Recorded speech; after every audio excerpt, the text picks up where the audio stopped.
So I've got my rose stenciled and ready to go on my fake skin. I've got my reference picture right here in front of me, and I'm ready to pour my ink. So I'm going to give my bottle a good shake, making sure that the lid is on. We don't want to make an unnecessary mess. And I start by pouring my black, my 2/3, 3, 4, 5, 6, 7, 8, 9, 10. 1, 2, 3, 4, 5. 1, 2. I'm going to work with a slightly lighter drop system for this tattoo, just because I want my light tones to be really light.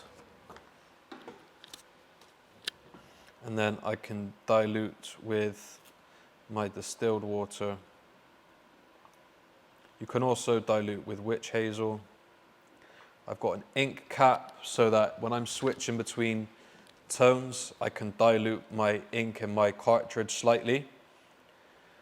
This is nice when it comes to like blending tones. If I really want to wash my needle through thoroughly, so let's say if I'm using black and then I want to switch to my lightest tone, to make sure that I've properly washed all of the black out of my needle cartridge, I've got my cup of water so that I can rinse it through thoroughly.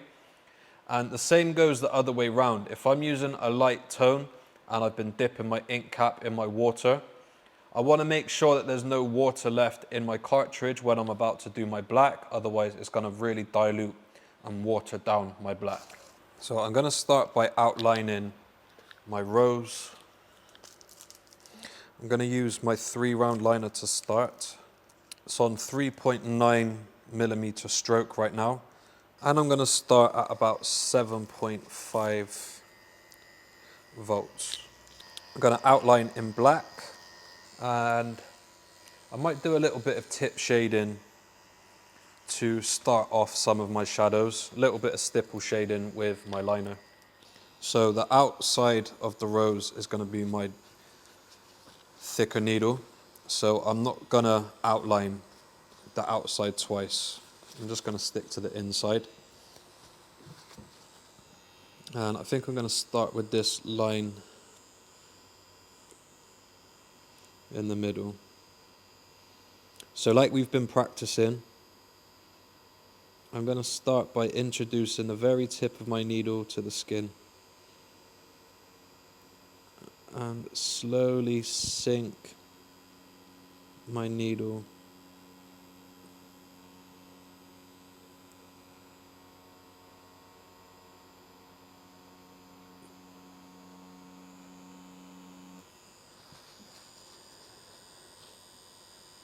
and I think the first few lines, when we're working on real skin more so, I think it's important to use the first few lines to begin to analyze the skin, analyze the client, analyze your technique and the way that you have your needle set up.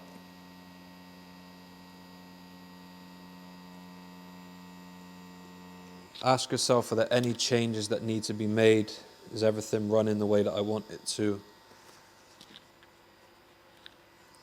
And the things that we've been learning are going to help you identify if there's any problems, identify if there's anything that we need to change. And we know how to change our machine, our needle, or our technique if we need to.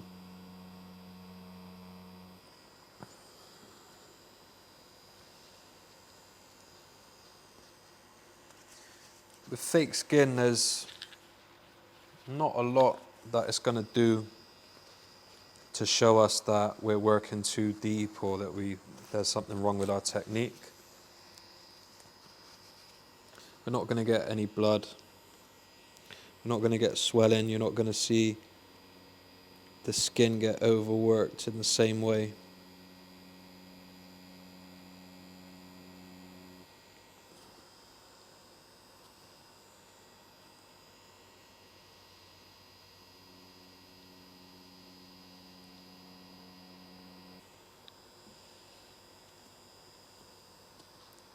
You can see what I like to do is, I'll start with the bit that doesn't have anything overlapping it. So because this line comes to an end and this petal overlaps all the other petals, I start with that, and then I can begin to tattoo the lines that come off of this initial petal that I've tattooed.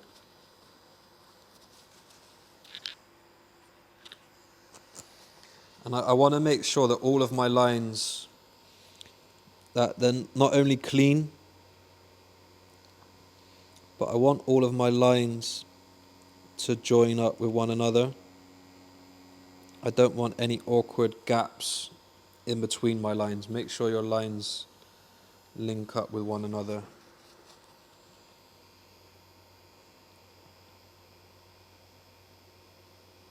And you will find that if you don't work with the same part of the needle, that you're going to get different thicknesses. Obviously, the very tip of the needle isn't quite as thick as the higher up part of the needle. So if you work with the tip on some bits and then you're working with a deeper part of the needle later on, you're really going to see the difference in the needle size. You won't get a consistent size in the needle.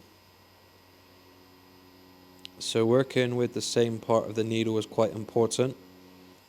When you're working with a long taper, you're working with a longer point, so there's a little bit more of a variety of the different points that you can work with.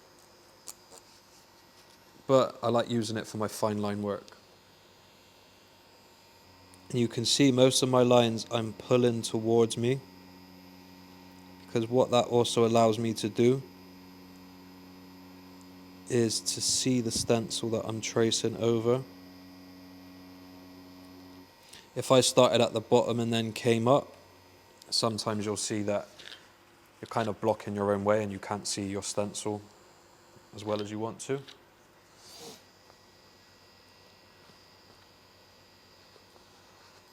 If you go to tattoo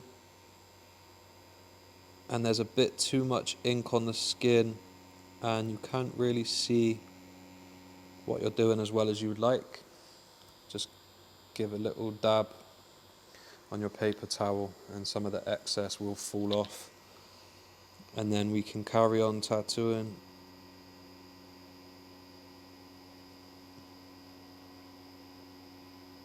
Without too much mess. You can see the angle that I'm coming into the skin. I'm coming in nice and direct and straight. I'm not coming in at an angle, causing unnecessary damage.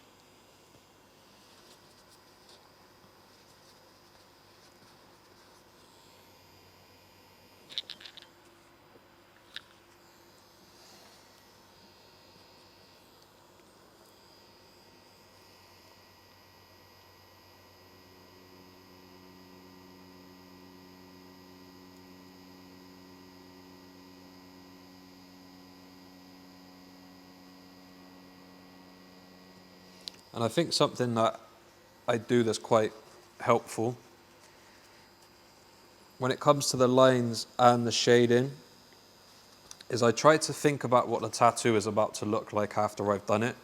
And when I think about exactly what I'm going to do, how I want it to look, how the line or the piece of shading is going to play its part, rather than guessing your way along, if you can kind of envision what you want it to look like, it helps you set an intention and a goal.